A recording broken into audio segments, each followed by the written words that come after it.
Hello students, today I am here with your chapter 1 Chemical Reactions and Equation in Science. In this part of the chapter, we will learn about chemical reactions, determiners of chemical reaction, chemical equation, skeleton chemical equation, and then balancing the chemical equation. And I hope after this session you will be more clear about the topics discussed over here. So let me start here with chemical reaction. What is a chemical reaction? Chemical reaction is a process in which one or more than one substances are converted to one or more than one different substances.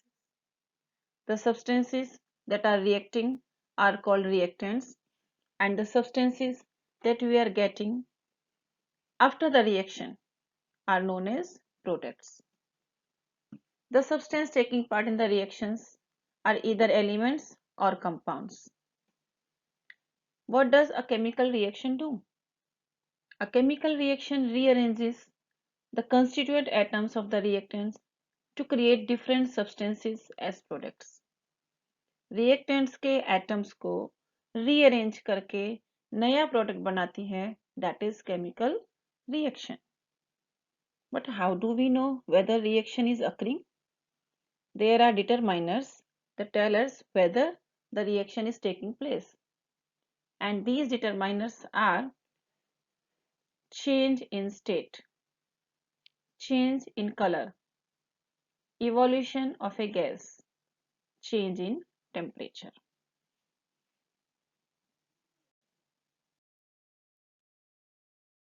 Chemical equation. What is a chemical equation? A chemical equation is the symbolic representation of a chemical reaction in the form of symbols and formulae. In chemical equation, reactants are written on the left hand side and products are written on the right hand side. And the arrowhead points that towards the products and show the direction of the reaction. This is the example of a chemical reaction. Here magnesium and oxygens are reacting together and we get magnesium oxide. Magnesium and oxygen are reactants, whether magnesium oxide is the product. The reactants are shown with a plus sign in between. And if we get more than one product, we'll write here also plus sign between these two products that are formed after chemical reaction. It is said that the first chemical equation was diagrammed by Jean Benguin in 1615. This is the information I have taken from net and just sharing with you for your knowledge. This you are not supposed to remember, and he is Jean Benguin, and this was the first ever chemical equation. Writing a chemical equation. How to write a chemical equation? Actually, a chemical equation is a representation of chemical reaction only. This is a chemical equation. This chemical equation shows the reaction between magnesium and oxygen. When magnesium and oxygen are reacting, magnesium oxide is formed. Fine. Now do one thing. Count the number of atoms on both the sides. What do you see? Number of atoms are equal or not? Magnesium on LHS having only one atom. On RHS means right hand side also it is having one atom. Oxygen on LHS is having two atoms and oxygen at right hand side having only one atom. So this chemical equation is not balanced. If number of atoms of same element are not equal on both the sides, the equation is not balanced, and that is unbalanced equation. This type of equation is known as skeletal chemical equation. This equation shows the reaction between magnesium and oxygen or burning of magnesium in air. Balanced chemical equation. What is a balanced chemical equation and why do we need to balance chemical equation? We'll learn here. If the number of atoms of each element remains same before and after a chemical reaction, the equation is known as balanced equation. We need to balance a chemical equation. Why do we need to balance a chemical equation? If you remember in standard 9, you study law of conservation of mass. What does it say? It says mass can neither be created nor destroyed in a chemical reaction. It means before the reaction and after the reaction, the mass of the atoms, molecules or compound should be equal. Total mass of the reactant should be equal to the total mass of the product. And that is why we need to balance the chemical reaction. We need to equalize the number of atoms before and after the reaction. Let us learn about balancing a chemical equation step by step. Here, this is the word equation for reaction between zinc and sulfuric acid. When zinc and sulfuric acid are reacting, we get zinc sulfate and hydrogen. This is the word equation. Let us write here in symbolic form Zn plus H2SO4, and after reaction we get ZnSO4 plus H2.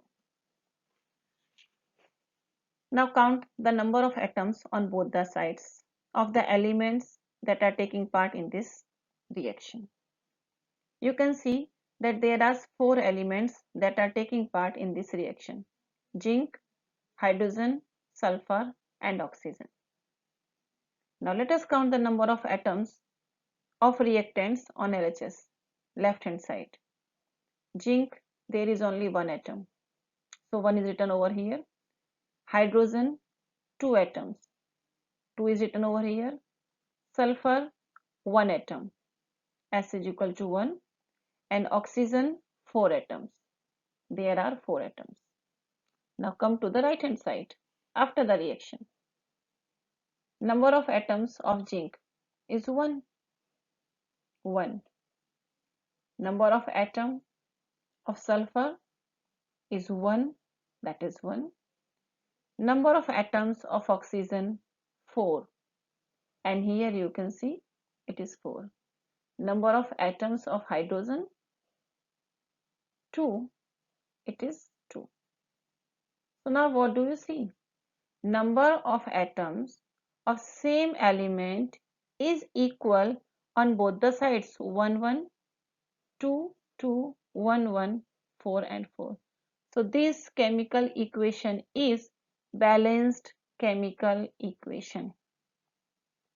If chemical equation is not balanced, we are supposed to balance it by equalizing the number of atoms on both the sides of chemical reaction. So let us learn how to balance a chemical equation step by step. There is the chemical equation of reaction between iron and water, Fe plus H2O, and after the reaction we get Fe3O4 and H2. The step 1 of balancing the chemical equation is, at first we'll draw the boxes surrounding the formulas of the compounds or of elements they are taking part, and after the reaction the product. Why do we do this? We draw these boxes around the compounds, around the formula of the compound, because we are not supposed to make any change inside the box while balancing the chemical equation. When we will write the numbers of the atoms, we will write just outside the box. We will not going to change the formula over here anyhow. That is why we are drawing these boxes around the compounds. So this was our step 1. Now come to the step 2. What is step 2? In step 2, we list the number of the atoms of different elements present in this unbalanced equation. You can see that in this equation there are three substances they are taking part: Fe, H and O, iron, hydrogen and oxygen. And if we count the numbers, you can see that number of atoms of iron on LHS is 1, of hydrogen 2 and oxygen 1. Now come to right hand side. After reaction, the number of substances at first. Number of atoms of iron, you can see it is 3. So 3. Number of atoms of hydrogen 2. So 2. And number of atoms of oxygen are 4. So these are the number of atoms of the elements before reaction on left hand side and after reaction on right hand side. And you can see it very clearly that number of atoms of all the elements are not equal. So that is an unbalanced chemical equation. Now stepwise we will balance it. Step 3. One by one, we'll take the substances from the equation and we will start balancing. At first we are taking oxygen. Why we are taking oxygen? There are other elements also. So why we have selected oxygen only? We have to select the substance or the element that contains the maximum number of atoms. It may be reactant or it may be from the product. So we are selecting the oxygen because it is having the maximum number of atoms. Oxygen is having 4 atoms. Okay. So we are using this criteria and we are moving forward to balance the equations. This was our step 3rd. We have taken oxygen. Now see, this is our chemical equation of chemical reaction between Fe and H2O. Now count the number of atoms of oxygen on both the sides. Here number of atoms of oxygen is 1. We have written 1 over here. And here number of atoms of oxygen are 4. So here we have written 4. Now we have to balance. We have to equalize the number of atoms of oxygen on both the sides. And for that we are supposed to multiply this 1 by 4. Listen carefully, we are multiplying. We are multiplying the whole formula. So when we multiply number of atoms of oxygen on LHS, here we will get 4 atoms of oxygen, and on right hand side also there are 4 atoms of oxygen. So the number of atoms of oxygen are balanced. So this will be our equation after equalizing the number of atoms of oxygen. Now move to step 4. Now we will see the atoms of hydrogen on both the sides. This is our equation after equalizing the number of atoms of oxygen on both the sides. Fe plus 4H2O, Fe3O4 plus H2. Now see, on left hand side there are 8 atoms of hydrogen. 4 into 2. So there are 8 atoms. Why? Because we multiplied here by 4. So number of atoms in oxygen, they are balanced. But simultaneously number of atoms of hydrogen are also changing. So number of atoms of hydrogen are 8, but on right hand side number of atoms of hydrogen are 2 only. 8 and so 2. The equation is not balanced. What we will do? We will multiply this 2 by 4 to make it 8. So we will multiply it here by 4. Now number of atoms of hydrogen are equal on NHS and on RHS.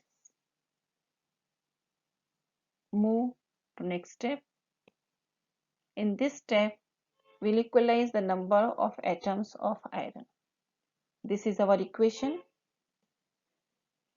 Now count the number of atoms of iron. On left hand side, there is only 1 atom of iron. So here we have written 1. On right hand side, you can see it clearly. That number of atoms of iron are 3. So we have written here 3. These are not equal. What we are supposed to do? We'll multiply here by 3. And after multiplying it by 3, our equation will be balanced.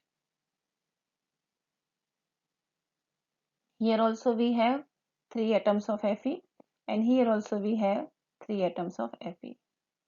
There were 3 elements, they were taking part in this reaction, and one by one we have balanced the number of atoms of all 3 elements on both the sides, and that is our final equation. Now this is our next step, just to check whether the number of atoms of all the elements are equal on both the sides or not. Let us check.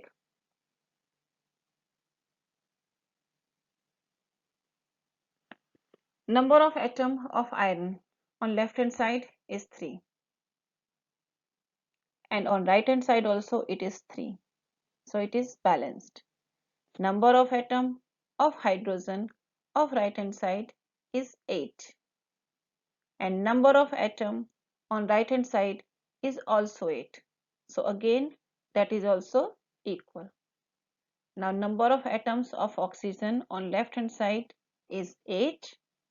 Sorry, it is 4, and on right hand side also it is 4. So now all the 3 elements are having same number of atoms on left hand side and right hand side. Our equation is now balanced chemical equation. This method of balancing the equation is called hit and trial method. Why it is called hit and trial method? Because just to balance the equation we make trials. Number of trials we make to balance it, and that is why it is called hit and trial method. The last step to balance the equation is to write out the physical conditions or physical states of reactants and products. Iron and water, they are reacting and forming iron oxide and hydrogen. So when we are writing the chemical equation, we are supposed to mention the physical states of the reactants and products. What are the physical states of the substances? Gas state, liquid state, aqueous state, or solid state. And how do we represent them? We represent them by notations G, L, AQ, and S respectively. Means G is for gas, L is for liquid, AQ is for aqueous, and S for solid. Aqueous means dissolved in water, पानी में घुला हुआ.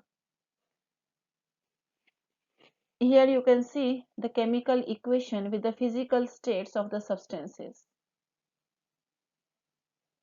Note the symbol G is used with H2O to indicate that in this reaction water is used in the form of steam. Usually physical states are not included in a chemical equation unless it is necessary to specify them. Sometimes it happens that chemical reaction does not occur at a particular temperature. So we need to increase the temperature or decrease the temperature. In the same manner with the pressure. Every time chemical equation does not occur at all the pressure. So we need to increase the pressure or sometime we need to decrease the pressure. So at what temperature or at what pressure the chemical equation is taking place, that also we are supposed to mention here above the arrow or sometime below the arrow. This is the chemical equation of reaction hydrogen and carbon monoxide. This reaction takes place at 3:40 atm. If this condition is not maintained, the reaction will not take place. Some reactions takes place in presence of sunlight or in presence of catalyst. So that also we are supposed to mention over here. Carbon dioxide and water are reacting in presence of sunlight and chlorophyll, and then only glucose will be formed and oxygen will be released. So these were the steps to balance the equation, and here we end the session. Thank you for attending this session. Now we'll meet in part 2 of this chapter.